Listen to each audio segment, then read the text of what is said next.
እሱማ ማን ነው የሚለው?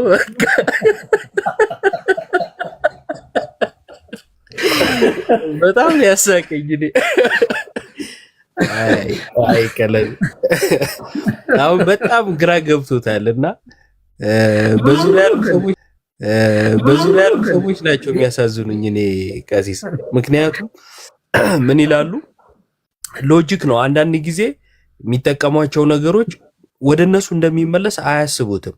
ለምሳሌ አይ እኔ ቀሲስን ስለጠራው ዘማርያም ሊጠራኝ አይገባም ካለ እሱ ደግሞ አስቀድሞ የጠሩት ሰዎች ስለነበሩ ሌላ ሰው ሊጠራ አይገባም። አስቀድሞ የመረጠው ርዕስ ስለነበረ ሌላ ርዕስ ሊመርጥ አይገባም ነበረ። ግን ለምሳሌ ቀሲስን እርሶን ጠራ። ለምንድን ነው ስዩምን የሚቀበለው ታዲያ? ለምንድን ነው ደምረውን የሚቀበለው?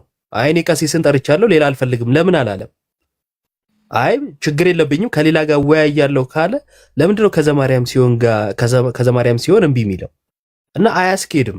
እና ማን ይመጣል ነው የሚመጣውን ሰው አይቼ ወያያለሁ ነው ሰው ሌሎች እኔ አሁን ለእኔ ሲያቀርብ ራሱ ይኸውልህ ለእኔ ራሱ ሲያቀርብ መወያየት ፈልጎ አይደለም። እኔ እኮ ገብቶኛል እኮ እሱ የሚፈልገው ያው በክህነት ደረጃ ያሉትን በዲቁና ደረጃ ያሉትን ደግሞ ከኔም ሻል ያሉት ሰዎችን ነው የሚጠራ እና እነሱን ጠርቶ ያው ምንድነው የሚባል ነገር አለ። ባለጌና ጨዋ ሁለቱ ትግል ገጠሙና ባለጌ ያሸንፋል ይባላል። ምክንያቱም እኛ ሸም ይዘናል በተወሰነም ደረጃ አይደለ? ይሄ ሰውዬ ስድብን ኤክሰርሳይዝ ያደረገ ሰው ነው። ስለዚህ እንደፈለገ እየተሳደበ በቤተ ክርስቲያን ላይ የኖረ ሰው እዚያ ላይ በማሳየት ቤተ ክርስቲያንን በመስደብ የሰበሰባቸው ሰዎች አሉ። አሁን እነሱ እየተጋለጡ ነው፣ ባዶ እየቀረ ነው። በትምህርት ሃይማኖት ላይ መከራከር አልቻሉም። ስለዚህ ማድረግ የሚችለው ምንድነው? በስድብ ማሸነፍ ይቻላል ብሎ ያምናል። አይመጣም የሚል ስነ ልቦና ይዞ ነው የቀረበው። ከጅምሩ እኔ ምን ስል ነበረ እናንተም ስትሉ ነበር፣ እኔም አጽንኦት ሰጥቼ በነገር ሃይማኖት ላይ በዶግማ ላይ ሳንነጋገር ገድላት ላይ ታምራት ላይ መነጋገር ሚኒንግለስ ነው። ኦኬ በአንድ ገድል ላይ ተነጋግረን ባሳምነው ክርስቲያን ይሆናል ወይ ብዬ ስጠይቅ እኔ አሁን ምንም ትርጉም የሌለው ነው። አይሆንም። ገድል አስተምሮ ታምራትን አሳይቶ ሰውን ክርስቲያን ማድረግ አይቻልም።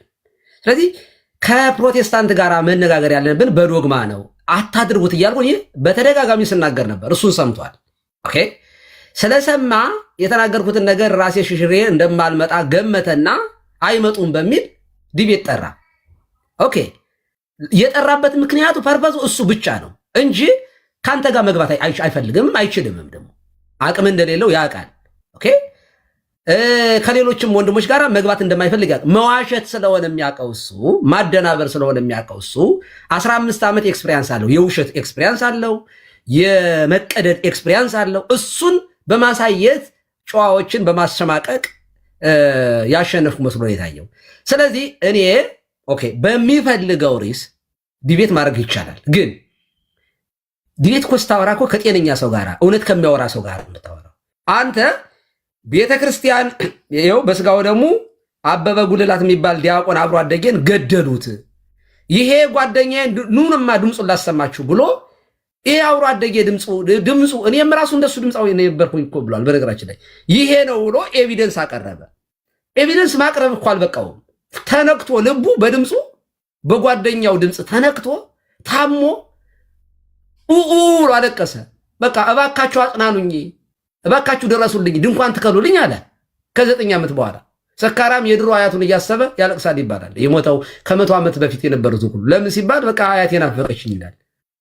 ስለዚህ ከ9 ዓመት በፊት ሞተ ያለውን ሰውዬ ግን በህይወት ያለን ሰውዬ ያቀረበው። ኦኬ ስለዚህ በቤተ ክርስቲያን ላይ በነገራችን ላይ የአደገኛ ክስ ነው። በስጋው ደሙ ላይ ነው። አንደኛ ክርስቶስን የማያፍርና ለንግግር እንኳን ለከት የሌለው፣ ሁለተኛ በህይወት ያለን ሰው ቀሲስ በትረን ነው ጓደኛዬ ይሄ ነው ድምፁ ብሎ አልቅሷል እኮ ሰውየው እኮ ሴንስ አድርጎታል እኮ በነገራችን ላይ የውሸት ድራማ ቢሆንም። ስለዚህ እኔ ያልኩኝ ምንድነው ኦኬ እንደኛ ዋሽተሃል፣ በህይወት ያለን ሰው ጓደኛዬ ሞተ ብለሃል፣ እሱ ላይ ይቅርታ ጠይቅ። ይቅርታ ያቀረብኩት ነገር ውሸት ነው፣ በዚህ ቤተክርስቲያኔንም አድማጮችንም ይቅርታ ጠይቃለሁ በልና በምትፈልገው ከዚያ እንቀጥላለን ብየዋለሁ እኮ እኔ። አሁንም ያልኩት እሱን ነው። እና ይሄ አሁንም እሱን ነው የምለው። እዚያ ውስጥ እኔ ጤነኛ አይደላችሁም። እዚያ ፕሮቴስታንቶች ግን የሚያዳምጡት ሰዎች እኮ ነው እውነት ጤነኛ የሆኑ ሰዎች እኮ አሉ እኮ እውነት ለመናገር እንደው በጣም እኮ ትንሽ በእርጋታ የሚያወሩ ትንሽ ነገር ለከት ያላቸው አሉ። እና ለማንኛውም የገባሁበት ዋና ምክንያት አሁንም ደጋግሞ ይኸው ቀሲስ ዲበኩሉ ጠዋትም ማታም የዘወትር ጸሎት ሁኛለኝ። ዲቤት ጠርቸው አልመጣም። ዘማርያም ዲበኩሉን ለማስጣል ነው የመጣው ይላል። ገባሁኝ ናሽ መቼ እናድርገው ስለው ግን ይኸው እንደምታየው እንዳዛሉ እንትን ታሪካዊ ያመጣጡ ማለት ነው የጀመረው ማለት ነው። የገባሁበት ምክንያት ለዚያ ነው። መቆም ነበረበት። እዛ ውስጥ ያለው ሰው አሁን ቀኑን ንገረኝ ስለው መንገር አልቻለም። ኦኬ ከዚህ በኋላ አፉን መክፈት ያቆማል አትሊስት ማለት ነው ብዬ አስባለሁ። ለዚያ ነው የገባሁት። ቀጥል መጋቤ ብሉይ እንኳን ደህና መጡ። ዳና ይስጥልኝ መላከ ገነት ሰላም አሉ። እግዚአብሔር ይመስገን። እንዴት ሰነበቱ? ሰላም ነኝ እግዚአብሔር ይመስገን። እንዴት ሰነበታችሁ? ከታች ያላችሁም ሰላም ብያለሁ ሁላችሁንም። ጥሩ ነው ቀጥሉ። እስኪ ልስማ። አበበ ጉልላት እንዴት ዛሬ ተመልሶ መጣ?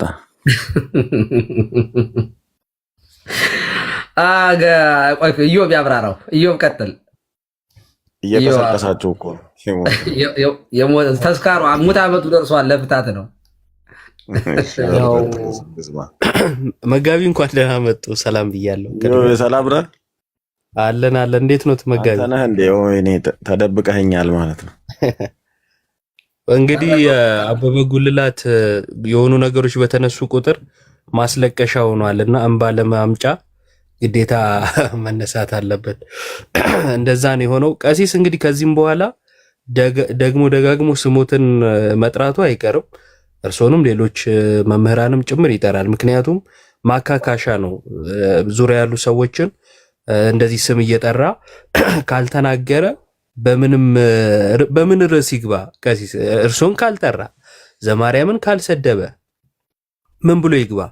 ጥምቀት ኃይል ቅዱስ ቁርባን ኃይል ማለት የሆነ የሚያስተምርበት ርዕስ ሲኖረው የሚያስተምረው ዕውቀት ሲኖረው ነው ሰው ቃለ እግዚአብሔርን ጠቅሶ ሰዎችን ለማስተማር የሚነሳው። እሱ ምንም የለውም።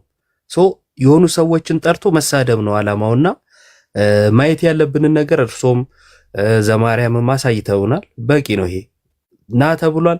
ባይዘው ራሱ የጠራውን እኮ ነው ሲቀበሉት ይሳደባል። ዮሐድ ባለፈው ራሱ ያነሳው ላይ ጥሪ ሲያቀርብለት ፎቶ ለጥፋለሁ አለ።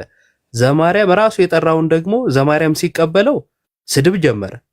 እርሶም ደግሞ ራሱ በተናገረው ላይ ና ይሄን ውሸትና ጥራ ሲሉት እንደታየው ይኸው ስድብ ነውና በሱ ዙሪያ ያሉ ሰዎች ቆም ብለው እንዲያስተውሉ ይሄ አመላካች ነው። እኛም ማየት ያለብንን አይተናል። እድሜና ጤና ይስጥልን ቀሲስዬ፣ እግዚአብሔር ያክብርልኝ። አመሰግናለሁ። እና ደግሞ ይጠራሃል ነው የምትለኛውን ከዚህ በኋላ ቀለሜ ጋ ነው እንዴ? ቀለሜ ወጥ መጋቤ ቀለሜ በተደጋጋሚ ዲቤት ይጠራኛል ማለት ነው። እኔን ያው የተለመደ ነው እሱ ሊስት አድርጓል። ደግሞ በወረቀትም ይዟል። አሳየው ከመጀመሪያው ዶክተር ዘበነ ለማሉ ይቀጥላል። ሁለተኛ መምህር ምረትአብ አሰፋ አሉ እያለ ይቀጥላል። ይዘረዝራቸዋል። እነዚህ አክሊል እገሌ ማምኔ ጠርቻቸው አልመጡም። አሁን ቀሲስ ዲበኩሉን ጠራሁት አልቀበልም አለ። እሱን ለማስጣል ዘማርያም መጣ። ዘማርያም እቀበላለሁ አለ ነው። እኔም ደግሞ እቀበልሃለሁኝ ብዬዋለሁ እኮ ግን እንደማልገባ መቼ አይገባም። ይሄ ቄስ እንደው ያው ለክብሩ ምናምን የኔን ስድብ ተቋቁሞ መጥቶ ሊያወራ አይችልም። ስለዚህ ለክብሩ ስለሚጨነቅ እንደፈለክ ስም ላጥፋ ብሎ አሰበ። ትናንትናም ተቀብያለሁ አልኩት በኮሜንት፣ ዛሬም ተቀብያለሁ ለምን ትዋሻለህ አልኩት። አልቀበለ ሲል ገባሁ ማለት ነው። እና ገብቼ ዲቤቱን ተቀብያለሁ ለምንድን ነው የምትዋሸው? እና ያ ግትልትል ውሸትህን አሰጣልሃለሁ አልኩት። በነገራችን ላይ እና ወጡን ያስወጣችሁ ሰው አለ ወይንስ በራሳቸው ነው? አይዱ ነው። በራስህ ነው የወጣው አንተ ነህ? አዎ ቅድም የሆነ ፋይል ሲላክልኝ እሱን ለማየት ብዬ ስወጣ እሱ ነው እንትን ይፍትኝ ባርኩ። ሰላም ኑት። እግዚአብሔር ይፍታ። እግዚአብሔር ባርክ። እንኳን ደህና መጣ። እና ምንድነው ገብቼ ለአብራራ ብዬ ነው ለመጋቢ ብለኝ ገብቼ ዲቤቱን ተቀብያለሁ። ነገር ግን ወንጌል እውነት ነው፣ ህይወት ነው። ስለ ህይወት ስለ እውነት ስለሆነ የምናወራው የማወራው ሰው የማይዋሽ መሆኑን ማረጋገጥ አለብኝ። የምጠይቀውን ጥያቄ ትረስት እንዳረገው ከውሸት መውጣት አለብህ። ስለዚህ አበበ ጉልላት ሞተ ብለህ ያልሞተን ሰው ቤተክርስቲያን በስጋው ደግሞ እንደዚህ ገደሉት ብለሃል። ይኸው ገደሉት ያልከው ሰውዬ በህይወት አለ። ድምፁን እያሰማ ያለቀስክበት የመጀመሪያው ዲቤት የሚሆነው በዚህ ጉዳይ ሙቷል አልሞተም፣ በህይወት አለ ሰውዬው። እሱን ይቅርታ ጠይቅና በምትፈልገው ከዚያ በኋላ መቀጠል እንችላለን አልኩት እና ታሪካዊ አመጣጥ እያለ ሌላ ወሬ ያወራል። ተቀብያለሁ እያልኩት ሌላ ወሬ ያወራል። እኔ የገባሁት ይሄ አይደለም። ተቀብያለሁ፣ እባክህ ስሜን አትጥራኝ። እኔ እንደው በተደጋጋሚ እኮ የክርስቶስን ስም ቢጠራ እኮ በነገራችን ላይ ይፈወስ ነበረ። በእምነት ስሙን ቢጠራው የኔን ስም በሚጠራበት እንደው ኢየሱስ ኢየሱስ ኢየሱስ ኢየሱስ እያለ ቢጮህ እኮ የሆነት ከኃጢአቱና ከውሸቱ ይነጻ ነበር እና በዚያ ምክንያት ነው ላይቭም የገባሁት። እዚያ ውስጥ ያዩ ሰዎች ስላሉ ለማጥራት ነው መጋቢ ብለኝ። አይ ጥሩ ነው። እኔ እንኳን ያው አንዳንዴ ብቅ እያልኩ ማየት ነው እንጂ ብዙም የሚያስደስተኝም ነገር ብዙ የለውም። እንደገና ደግሞ ያው ጊዜንም ትንሽ ስለፈለኩት የተወሰነ ደቂቃ ብዙ እየተከታተልኩ አይደለም እና ጥሩ ነው፣ ግን መስማቴ ጥሩ ነው። በነገራችን ላይ ምን አለ ይሄ ጠንቋይ፣ ይሄ ድግምተኛ፣ ይሄ መተተኛ እና ዲቤት ከኔ ጋር ይላል። እኔ አሁን የሰጋሁት ሌላም ጊዜ እንደው ደፍሮ ቢመጣ ያው በዲቤቱ ሲሸነፍ ደግሞብኝ ነው እንዳይል የፈራሁት። ምክንያቱም በጣም ነው እንደሚፈራው መተት በነገራችን ላይ እና እንግዲህ ነበርኩበት ብሏል። ጠንቋይ ምናምን ነበርኩ ስላለ እንግዲህ ያምንበታል ማለት ነው። ባይዘው ያ ነገር ይመጣል ብሎ እኔ ደግሞ ሲፈጥረኝ እንደዚህ ባለ ልምምድ ውስጥ እግዚአብሔር በሚያውቀው ስለዚህ ይቅርብኝ፣ እንደውም ዲቤቱ ራሱ ይቀር። ምክንያቱም መሸነፉ ስለማይቀር ደግሞብኝ ነው፣ መተት አድርገውብኝ ነው። ታምሜ ሁሉ ነበር ደግሞ እንዴ እንትን ቢልስ እንዴ ስትሮክ እኮ ሊመታው ሁሉ ይችላል እና በመተት ገደሉኝ ሁሉ ይችላል እና አበበ ጉልላትን እንደገደለ ራሱን ደግሞ ቢያጠፋስ እና የለውበትም። ለማንኛውም ዲቤቱን ግን ተቀብያለሁ። ኦኬ ተቀብያለሁ ለማለት ነው። ጊዜ ርስጥልኝ አንተ ተቀጥል ጋቢ ብለኝ ጥሩ ነው። እኔ እንትኑን ዲቤትን ራሱ ከድሮም ጀምሮ ዲቤት የመማማር እውነትን የማግኘት እድል ያጠባል። በጣም ፐርሱዌድ የማድረግና ኢሞሽናሊ ሎድድ ነው። ስለዚህ ሰዎች በሃይማኖት ጉዳይ ሲከራከሩ ራሽናል አይደሉም። እንደገና ደግሞ የመማማር ፍላጎቱን አጥፍቶ ነው የሚመጣ። የማሸነፍ ፍላጎት አይሎበት ነው የሚመጣ። ይሄ መንፈሳዊ ነገር አይደለም። መንፈሳዊ ስሜት አይሰጠኝም ብዬ በፊትም ጀምሮ ቃወም ነበር። ግን ሌሎች ሰዎች ስኪልድ ከሆኑ መንፈሳዊነታቸውን መጠበቅ ከቻሉ ማስረጃ በማቅረብ እውነትን በመጠበቅ ትዕግስት በመያዝ ስሜቱን ተቆጣጥሮ ማድረግ ከቻሉም አንድ ነገር ነው። እስኪ የሚያስተምሩ ነገር ካለ ብዬ ሰማለሁ እንጂ ሃይማኖታዊ መንገድነቱ በጣም ያስቸግራል። ጥያቄና መልስ አይደለም። ጥያቄና መልስ ቢሆን ልክ ነው። እኔ ለምጠየቀው ጥያቄ መልስ እሰጣለሁ። ማስረጃ አለ ሆይ ለዚህ ሲባል ማስረጃዬን አቀርባለሁ። ማስረጃ ከሌለኝ ደግሞ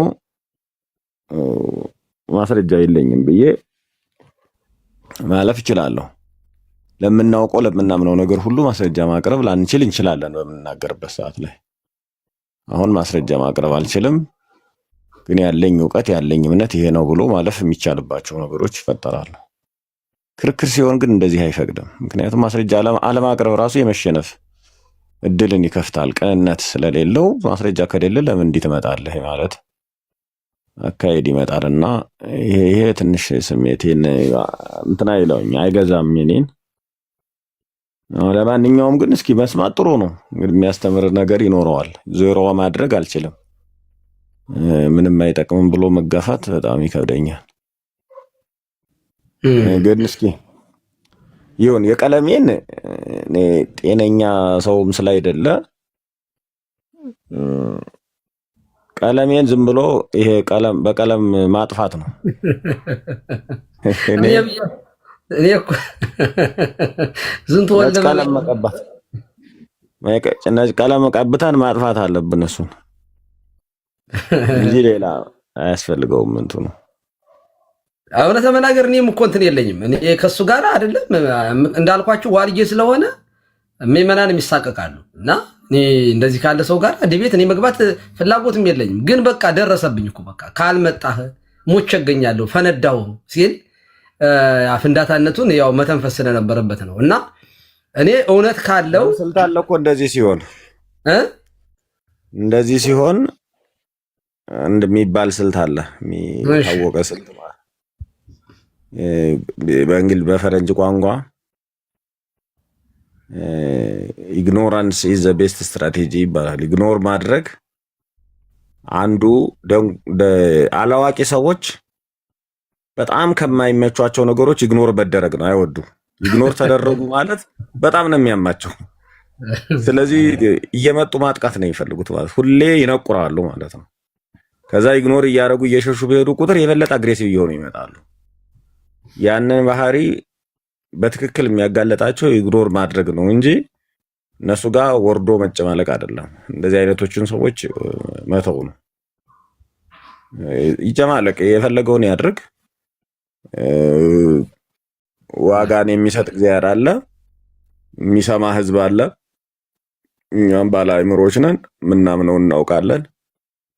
በቅንነት የምናምነውን ማስተማር ለሚጠይቀው የተጻፈው ይሄ በእናንተ ስላለው ተስፋ ለሚጠይቋችሁ ሁሉ መልስ ለመስጠት ዘወትር የተዘጋጃችሁ ሁኑ የሚለው ይሄ የተጻፈው ነገር ትክክል ነው። ለሚከራከሯችሁ ሁሉ ማለት ሳይሆን ለሚጠይቋችሁ ሁሉ ነው የሚለው። ለምን ይሄን ታምናላችሁ? ይሄንን ነገር ከምን አንጻር ነው የምታምኑት ብሎ በቅንነት ማስረጃ ለሚጠይቅ መልስ የመስጠት ግዴታ አለብን። ምክንያቱም የምናምነው ተስፋ ነው። ማስረዳት ካልቻልን የምናምነውን ተስፋ አናውቀውም ማለት ነው። እሱ ይጎዳል። ለእኛም ጎጂ ነው፣ ለቢሰማንም ጎጂ ነው። ከዛ ውጭ ግን በምክርክር ማስረዳት በጣም ከባድ ነው። ተንኮለኞች ደግሞ ስራዬ ብለው ይሄንን ነገር ይዘውታል። እኔ በትክክል በማስተማር ላይ በጣም ስትሮንግ ሆነን ብንመጣ፣ በመጠየቅ ላይ በጣም ስትሮንግ ሆነን ብንመጣ፣ ኤቪደንስ በማቅረብ ላይ ስትሮንግ ሆነን ብንመጣ፣ የቤተ ክርስቲያንን ትምህርት በትክክል መግለጥ ላይ እና መሰረታዊ እምነታችን በቅዱሳት መጻሕፍት በአዕማደ ምስጢር ያሉንን መሰረታዊ እምነቶችን እየገለጥን ብንመጣ ይሄ እንደ ዝንብ ነው የሚራገፉት። ምንም የሚጠቅም ነገር የላቸውም ማለት ነው። ከዛ የተረፈ ገድል ላይ፣ ድርሳን ላይ፣ ታምር ላይ የሚደረገው ክርክር በቃ በዚህ ከተስማማን ገድል ላይ እንነጋገር፣ ገድሉ ምንድን ነው የሚለው እንነጋገር። በዚያ ካልተስማማ ግን በመሰረታዊ ነገር ለማያምን ሰው፣ ለማይተማመን ሰው ገድል ምንም ጥቅም የለውም። ምክንያቱም ምንም ግንኙነት የለንም። በጥምቀት አንድ ካልሆን በገድል አንድ ልንሆን አንችልም። በቁርባን አንድ ካልሆን በድርሳን አንድ ልንሆን አንችልም። በታምር አንድ ልንሆን አንችልም። ቁርባን ላይ፣ ጥምቀት ላይ፣ በክርስቶስ የማዳን ስራ ላይ ተለያይተናል። በክርስቶስ ላይ ተለያይተ በሌላ በምንም ብትስማማ ምንም ጥቅም የለውም። እሱ የስጋውያን ነው፣ ይስማማሉ። ሌሎችም ይስማማሉ እኮ ከክርስቶስ ውጭ ሆኖ ብዙዎች አንድ አይነት እምነት ሊኖራቸው ይችላል። ምንም ማድረግ አይቻልም። ለክርስቶስ የሆኑት ከነዛ ሰዎች መለየታቸው ስለማይቀር ማለት ነው። እና ይሄንን ኢግኖር ማድረግ የተሻለ ይመስለኛል። ቸል ማለት የተሻለ ነገር ነው ብዬ ነው የማስበው። እና ልስማ። እውነት ነው። አይ ሐሳቦት ከኔም የራቀ አይደለም። እኔም ከእርሱ ሐሳብ የራቀ የለኝም። እስኪ አንተ ነህ እንትን አለው መሰለኝ ማሳየት የፈለግከው ነገር አሳየው እና እግዚአብሔር ይስጥልህ ለመጋቢ ብለኝ ጥሩ ነው። እሺ እናመሰግናለን መጋቢ። ጤና ይስጥልኝ። ተጠፋፍተናል። ቀሲሴ ትልቅ አድርጉኝና ሰው ይኸው እዚህ ጋር እሺ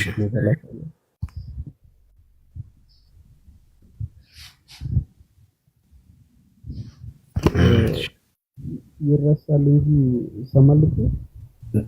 ድምፅህ ታፍኗል። እሺ አሁንስ? አሁን ይሰማል። ይረሳል እንጂ ይሄ ነገር ለእርሶ ዲቤት የቀረበው የዛሬ 6 ቀን ነው። ይሄ ዲቤት ግን ያኔ ስዩምን ካላወራው ብሎ የጮኸ ቀን ነው ይሄ ንግግር የተደረገው።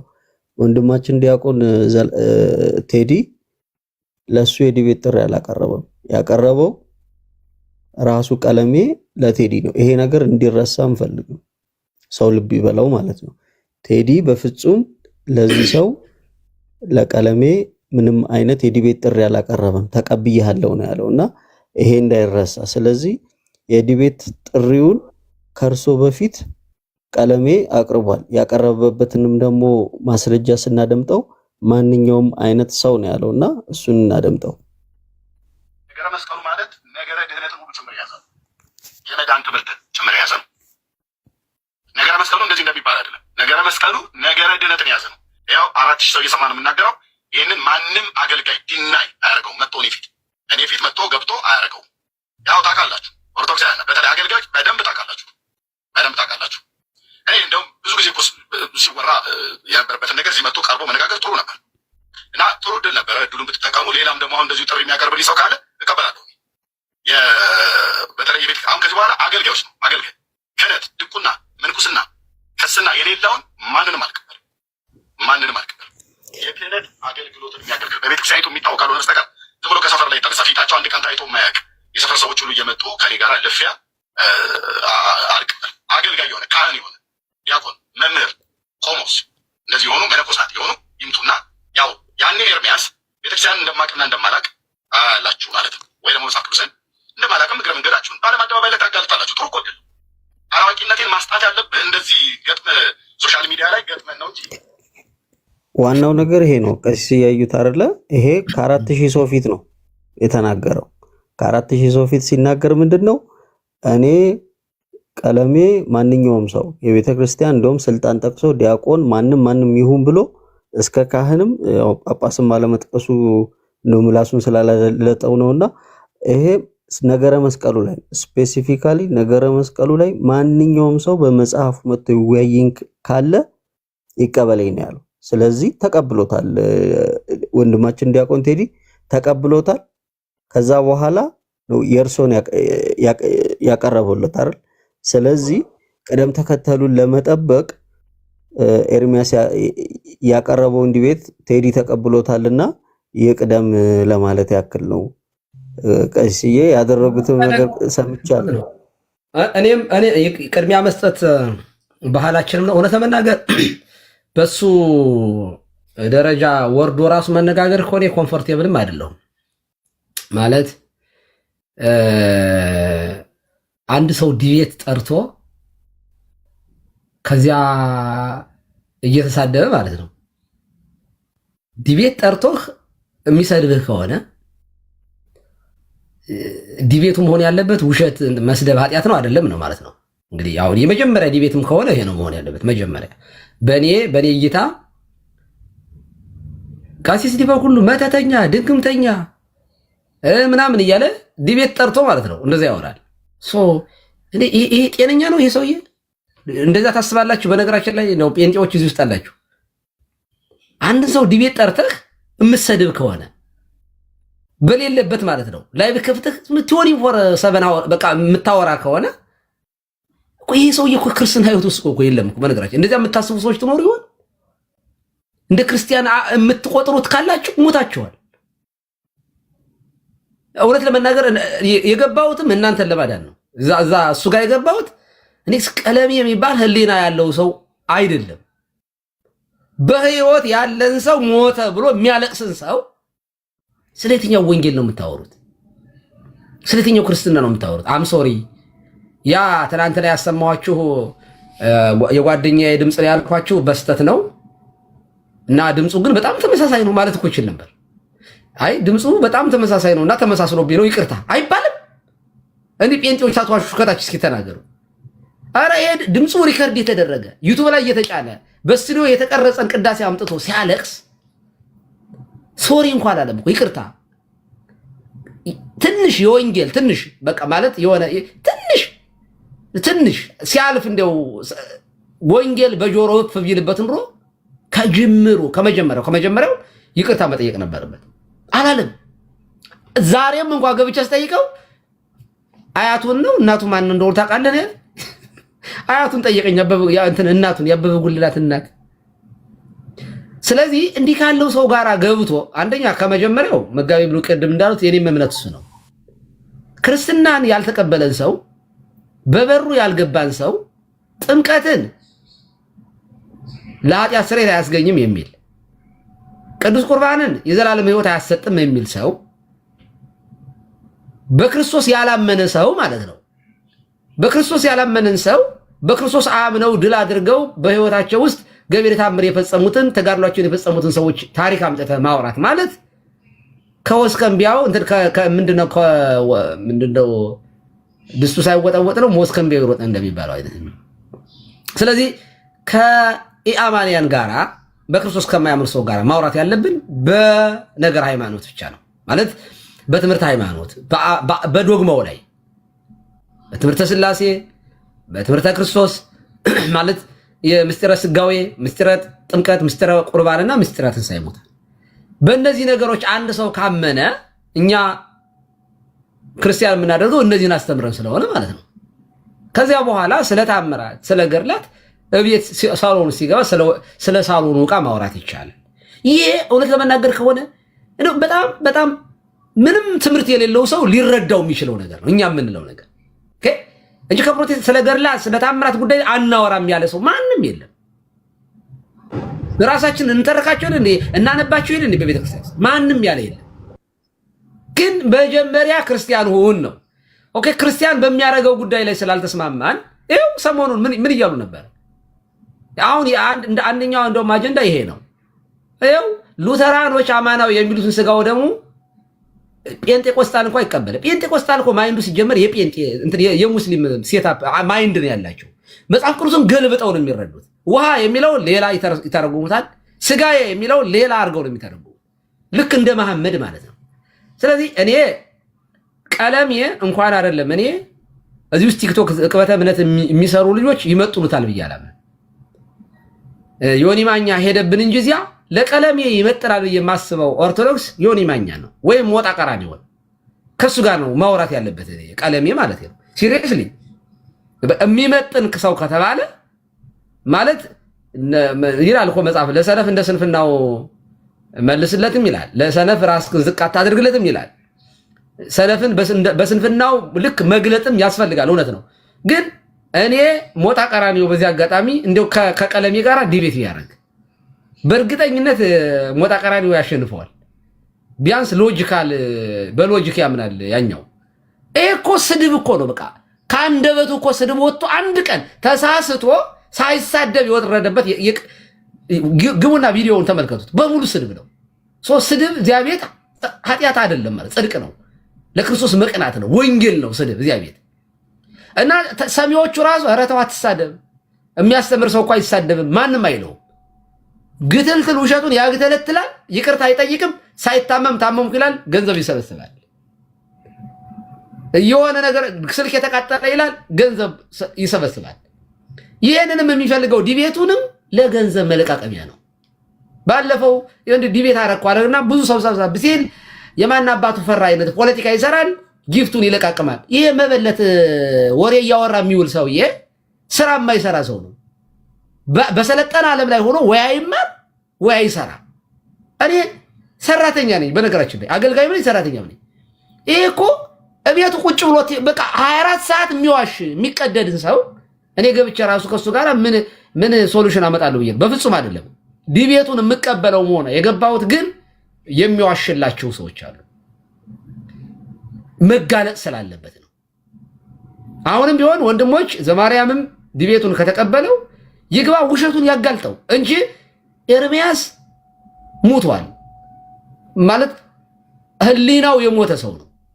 የለም ማለት በክርስቶስ ጭራሽ ነው የማያምነው። በቃ አያምንም። በፊትም የነበረበት ህይወት ሌላ ህይወት ነው። አሁንም የሚኖረው ህይወት ሌላ ህይወት ነው። የጸሎት ህይወት የለው፣ የጾም ህይወት የለው፣ የአምልኮ ህይወት የለው። ቲክቶክ ላይ ዘመኑን በሙሉ ሲሳደብ የሚኖር ሰው ነው።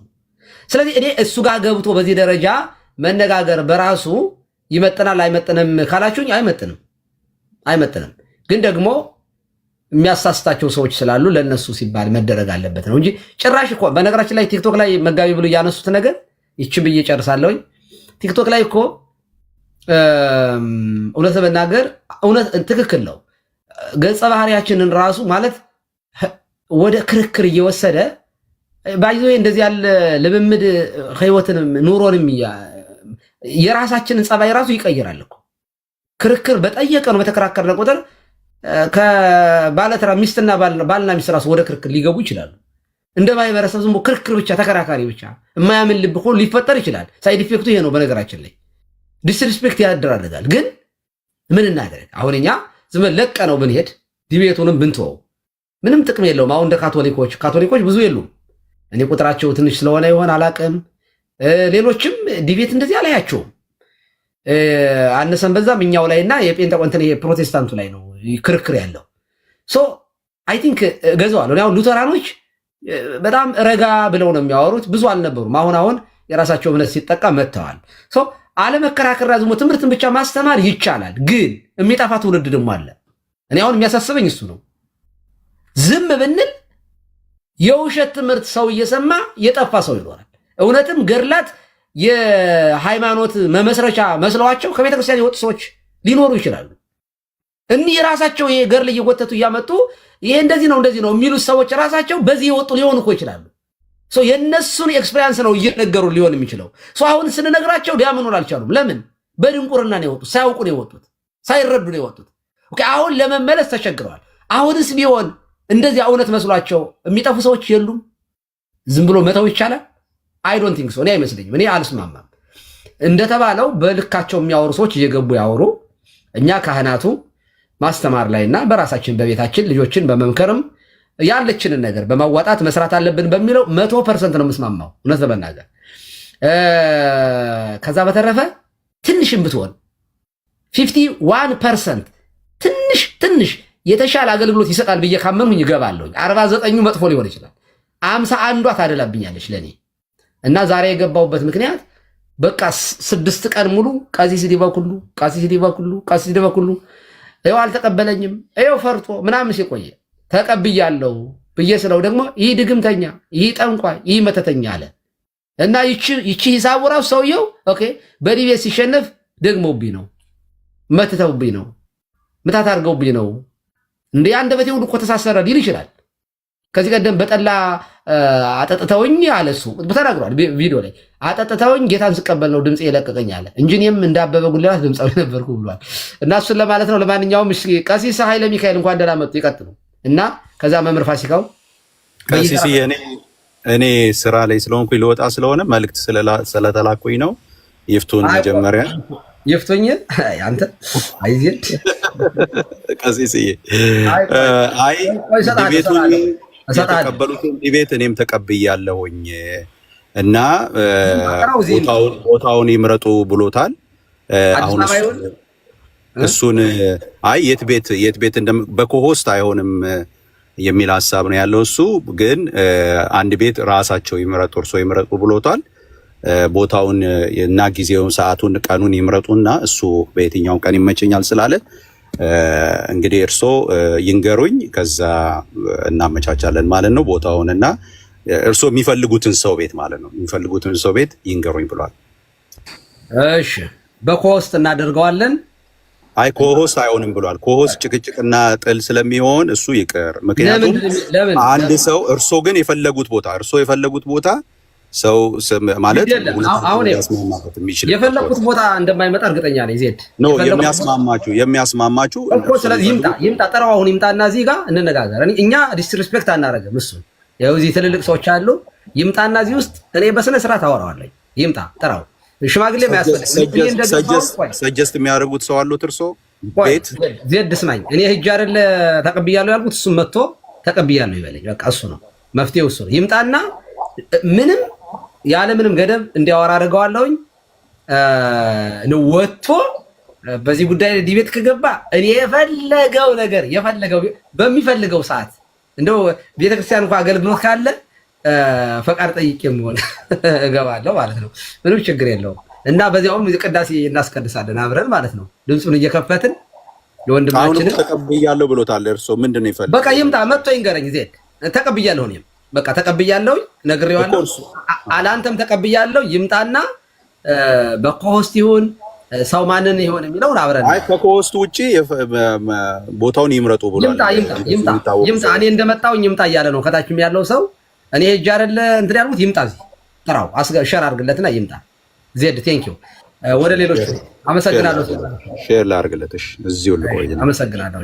እሺ አንድ ሰው እሺ፣ ቀጥሉ። ቀሲስ ኃይለ ሚካኤል ውረድና ይገባል። አንድ ሰው አውርዱልኝ። በቃ አንተ አውረድና ከዛ እኛ ሀሳባችን እንቀጥላለን። ከመጣ ይምጣ፣ ችግር የለም። እኔ አብሬ ይሆናል። እሺ ቀጥሉ። ቀሲስ መጋቤ ብሉይ ይመለሱ። ማን ነው ያወራችሁ? እሺ እንደምን አመሻችሁ ሁላችሁ። ቀሲስ ይፍቱኝ ባርኩኝ፣ ቡራኬው ተደረሰኝ እላለሁ። ሁላችሁም እንደምን አላችሁ? እግዚአብሔር ይመስገን። ይፍቱኝ ባርኩ ቀሲስ ስመቴሬ ወደ አቡነ ጴጥሮስ። ቅድም እንደው ቪዲዮ አብሬ ገብቼ ነበርና እየሳኩ ነበር። እንደውም አንዱ ምን አለ፣ እኔ አበበ ነኝና ዲቤት ይግጠሙኝ እያለ ነበር። አልሞትኩም እና እኔን ዲቤት ያርገኛለሁ። አይ ይመጣል እና እውነት ለመናገር የዲቤቱን ሰው ይዣቸው እመጣለሁ። አበበ ቁላ ይዛን ቀን ይመጣሉ። የዲቤቱ ቀን እንደ ራሱ እኮ አለ። እኔ አበበ ጉልላት ከፈለክ ከኔ ጋር ዲቤት አድርጋለኝና እያለው ነበርና እየሳቁ ነበርና በእርግጥ ሰውየው የፈለገው ብዙ ጊዜ አይታችሁት ከሆነ ካፉ ላይ የሚቀድመው የስድብ መንፈስ ነው። በነገራችን ላይ አያስወራም፣ እድል አይሰጥም። እርስዎ እንኳን እንድታወሩ እንኳን እንትን አላለም፣ ሚዩት እያደረገ ነው የነበረው በነገራችን ላይና በጣም እሱ የሚፈልገውን ነገር ብቻ ነው ማውራት የሚፈልገው። እና እንደውም ሪከርድ እያደረኩት ነበረ በነገራችን ላይ እና በጣም እየተናደድኩ ነበርና ጀስት እንኳን ሰው እንዲናገር እድል አይሰጥም። እሱ የሚፈልገውን ብቻ ነነነነነ ብሎ ያነበንባል። የሰውን ሀሳብ አይቀበልም። እኔ ጀስት የተረዳሁት ምንድነው ሰውየው አንዳንዴ ጊፍት ምናምን ሲጠርበት በእንደዚህ እያስመሰለ ለመለቃቀም ይመስለኛል ሰውየው። ትክክል። እና ቅድም መጋቢ ብሎ ያሉትን እኔ እንደው ብዙ ነጥቦችን እየተናገሩ ነበርና በእርግጥ ቅድም የሶርሶ ያነሱት ነጥብ አለ። ይሄ ሰውዬ አሁን የመጣበት በተለይ ቤተክርስቲያን ላይ ነው፣ ቅዱስ ቁርባን ላይ በቅዱስ ቁርባን ቤተክርስቲያን ትገላለች እያለ ነው። ይሄ ዘሆል ቅዱስ ቤተክርስቲያን ነው እየከሰሰ ያለው። ይሄ በህግም ያስጠይቋን በነገራችን ላይ እንደ ሲንግል ፐርሰን ሳይሆን ቤተክርስቲያን ነው እየከሰሰ ያለው። ሲቀጥል ደግሞ አሁን ይሄ ሰው ያልሞተን ሰው አሁን ሞተ እያለ እንደው ይሄ እንደው እንዴ ሼም አይደል እንዴ? እውነት ለመናገር እንደ ቅድም እርሶ እንደዛ ሲሉት እኮ እንደውም ይቅርታ ማለት ነበረበት እኮ እንደው ተሳስቼ ነው ያፍ ወለምታ ነው ብሎ ማለት እየቻለ እስኪ እህቱን ይንገሩኝ፣ እናቱን ይንገሩኝ፣ ወንድሞችን እንዴ ምን ማለት ነው?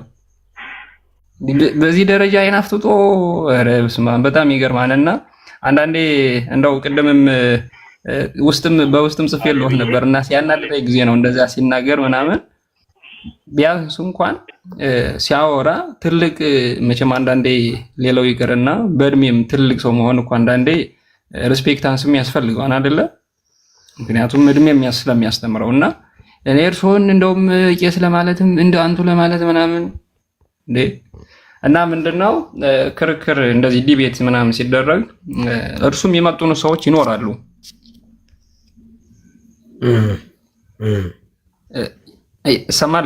ይሰማል። ይቀጥሉ።